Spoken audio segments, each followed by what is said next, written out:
ഒറ്റപ്പാലം താലൂക്ക് ആസ്ഥാന ആശുപത്രിയിൽ ഡിജിറ്റൽ എക്സ്റേയും മാനസികാരോഗ്യ വിഭാഗവും ഉദ്ഘാടനം ചെയ്തു. Ottapalam MLA advocate K Premkumar ഉദ്ഘാടന കർമ്മം നിർവഹിച്ചു. നഗരസഭാ ചെയർപേഴ്സൺ കെ ജാനകി ദേവി അധ്യക്ഷത വഹിച്ചു. താലൂക്ക് ആശുപത്രി സൂപ്രണ്ട് ഡോക്ടർ MS പത്മനാഭൻ, നഗരസഭാ കൗൺസിലർ P കല്യാണി, മാനസികാരോഗ്യ വിദഗ്ധ ഡോക്ടർ കവിത, HMC പ്രതിനിധികൾ, വിവിധ രാഷ്ട്രീയ പാർട്ടി പ്രതിനിധികൾ, ആശുപത്രി ജീവനക്കാർ തുടങ്ങിയവർ പങ്കെടുത്തു. ഡിജിറ്റൽ എക്സ്റേ സേവനം 24 മണിക്കൂറും ലഭ്യമാവുമെന്ന് ആശുപത്രി അധികൃതർ അറിയിച്ചു.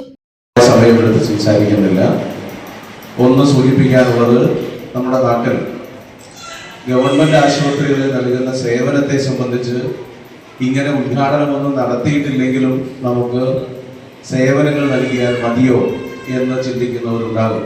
ഇതൊക്കെ ഇങ്ങനെ പറയേണ്ടതുണ്ടോ എന്ന്. പക്ഷേ സേവനങ്ങൾ നൽകിയത് നമ്മൾ തന്നെയാണ് പ്രചരിപ്പിക്കേണ്ടത്. സർക്കാർ ഈ നാട്ടിലെ സാധാരണക്കാരിൽ നിന്ന് നികുതി പണമായി സ്വീകരിക്കുന്ന സംഖ്യ കൊണ്ട് എന്തെല്ലാം സേവനങ്ങൾ ജനങ്ങൾക്ക് മികച്ച നിലയിൽ നൽകുന്നു എന്നത് അത് പ്രചരിപ്പിക്കാനുള്ള ഉത്തരവാദിത്വം കൂടി നമുക്കുണ്ട് എന്നതാണ് ഇത്തരം ഉദ്ഘാടന ചടങ്ങുകളുടെ എല്ലാം സവിശേഷത എന്ന് പറയുന്നത്.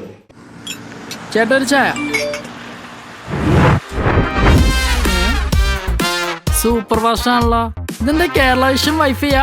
ഫാസ്റ്റ് ഒക്കെ തന്നെ, പക്ഷെ Kerala vision wifi connection free ആണ്. ചായ ഫ്രീ അല്ല, കാശട് Kerala vision free wifi connection. Free ആയി കണക്ട് ആവൂ.